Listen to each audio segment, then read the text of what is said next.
యెహోవా నిన్ను ఆశ్రయించు వారిని నీవు విడిచిపెట్టువాడవు కావు. కావున నీ నామం ఎరిగిన వారు నిన్ను నమ్ముకొందురు. కీర్తనల గ్రంథము 9వ అధ్యాయము 10వ వచనములో దేవుని వాక్యం మనతో మాట్లాడుతుంది.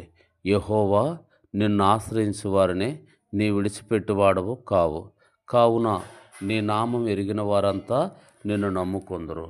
ఆది నుండి చూసినట్లయితే, నోవాహు కానుండి చూసినట్లయితే దేవుణ్ణి ఆశ్రయించారు. వాళ్ళు దేవుణ్ణి ఆశ్రయించి దీవెనలు పొందారు. దేవుణ్ణి ఆశ్రయించి మేలు పొందుతూ వచ్చారు.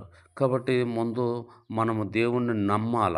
అప్పుడే దేవుడి యొక్క మాటలు మనము విశ్వసించగలం. కాబట్టి దేవుని యొక్క వాక్యం సెలవిస్తుంది, యెహోవా నిన్ను ఆశ్రయించు వారిని నీ విడిచిపెట్టువాడవు కావు. కనుక నీ నామం ఎరిగిన వారంతా కూడా నిన్ను